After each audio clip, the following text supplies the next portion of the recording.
ये लास्ट वाला जो हमारा बताना था कौन सा बेटन वाला, ये हमने 500 गज का प्लॉट खरीदा और 97 में उसी कॉलोनी के हम 12 बच्चे लाए थे, कोड़ियों के 12 बच्चे लाए थे। फिर आपकी दुआओं से लोग आते गए, कारवां बनता गया और धीरे धीरे आज 31,000 बच्चों को हमने अपने स्कूल से ट्रेन किया है। और वही 12 के बच्चे जो कोड़ियों के थे आज ऐसे नहीं कर रहे, ऐसे कर रहे हैं। और उनमें से एक बेटी है जो करीब 95,000 सैलरी लेती है, वो भी कोड़ी की बच्ची है। हमने उसको पढ़ाया, पाला और उसको MBA कराया। MBA के बाद उसको GMR में लगवाया, फिर एक बैंक के असिस्टेंट मैनेजर बनी। अभी वो जर्मन बेस्ड कंपनी है, वहाँ पर वो काम करती है। और उसकी शादी भी हमने भारद्वाज परिवार में की। दो लड़का हमारा डॉक्टर है, दोनों 3-4 लाख रुपये कमाते हैं और लाइफ को एंजॉय कर रहे हैं। तो ये आप लोगों के सहयोग से हमने इस कार्य को किया। फिर हमारे दिल में आया कि जो बुजुर्ग लोग हैं उनका क्या किया जाए। हमने उनको रखा। फिर शर्मा जी मैंने कई जगह जाकर देखा कि एक कमरे में 5-5 लोगों को रखा जाता है, टॉयलेट होता है, 20 आदमी होते हैं, बड़ी समस्याएं देखी। फिर दिल में आया कि हम ओल्ड एज होम तो बनाएंगे, उसको नाम ओल्ड एज होम नहीं रखेंगे।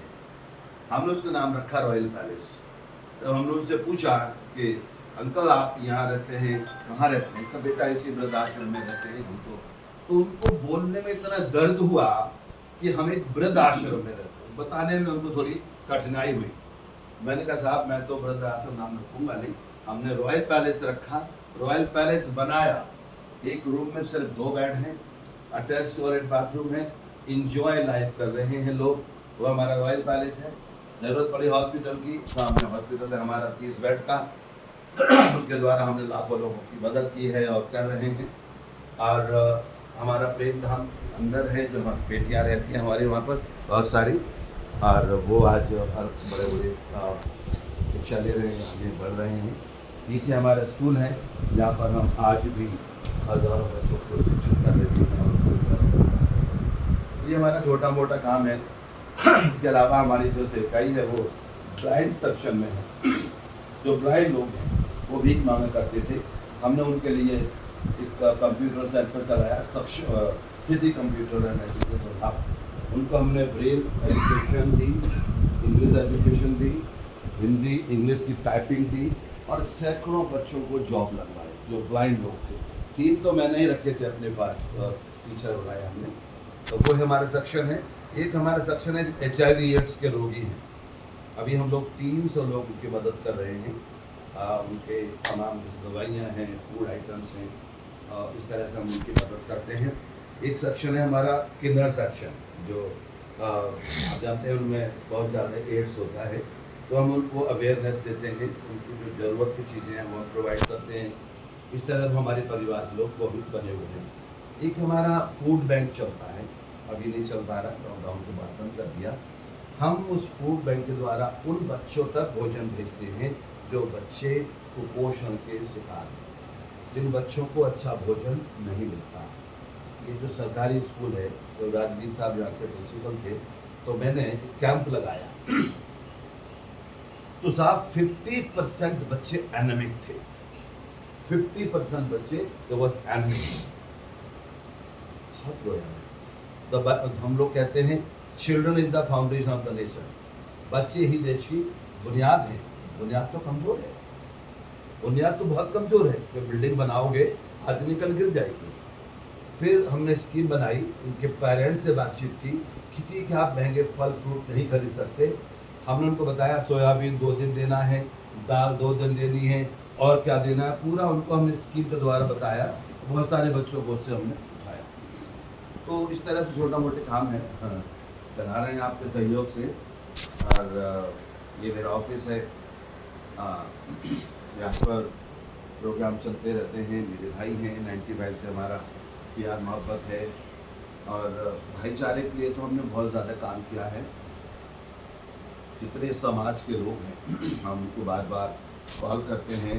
क्रिश्चियन लीडर हैं, मुस्लिम लीडर हैं, जो धार्मिक लीडर हैं, हिंदू हमारे धर्माचार्य हैं और जैन हैं, जितने भी हैं गुरुद्वारे के हैं, हम उनको बुलाते हैं, उनको एक करते हैं, उनसे बातचीत करते हैं।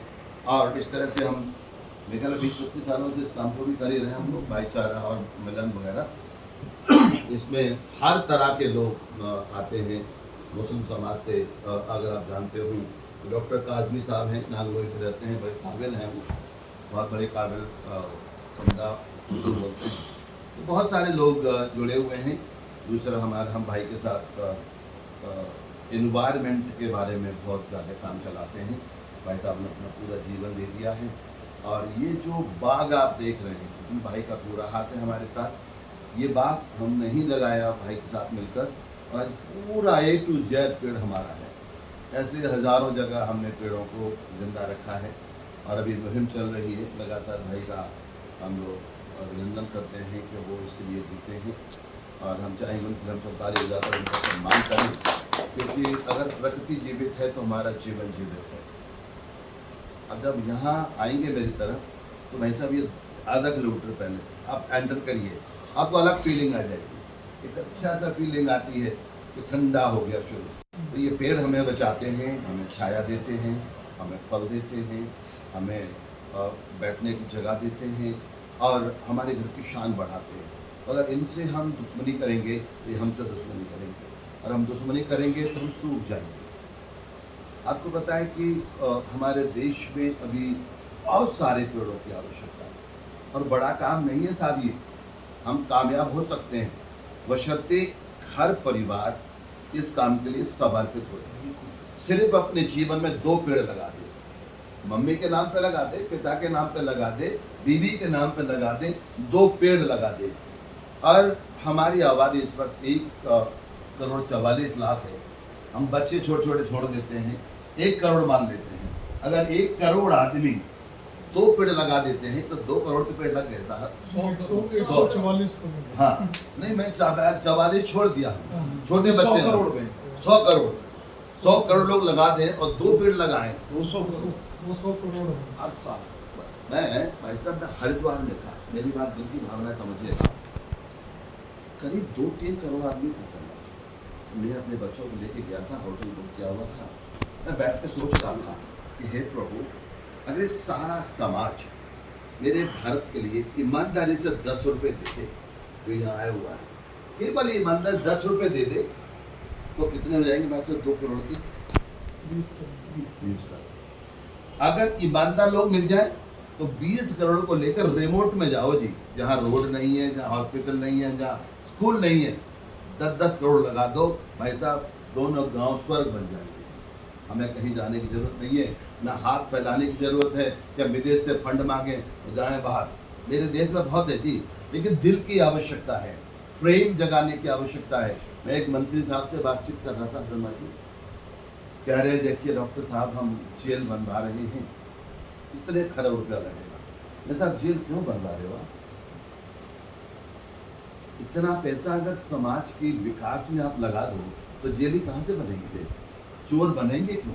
संस्कारों में लगा दो, संस्कार बदल जाएंगे, इंसान बदल जाएगा। बोला ये नहीं कर सकते हम लोग। मेरा मतलब ये है कि आप इंतजार कर रहे हैं कि सारे लोग जेल ही बन जाए, हमारी जेल फिर भर जाए।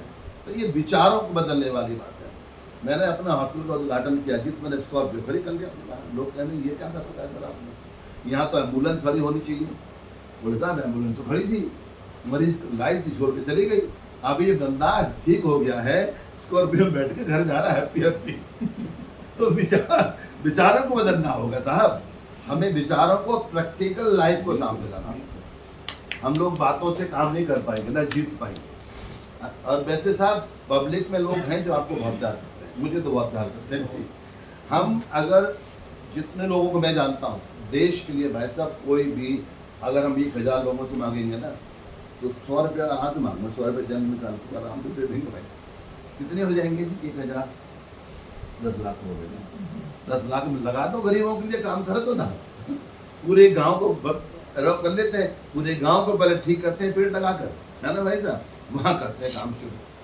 तो थैंक यू वेरी मच, आप आए, फैजल साहब, शर्मा जी, खन्ना साहब, सतीश साहब, भाई साहब, भोगल साहब हमारे पत्रकार जी, अंबर साहब हमारे ईटीवी इंडिया के संस्थापक मेरे भाई अशोक सहरा पर, रहमान साहब शर्मा जी, आपका बहुत बहुत धन्यवाद।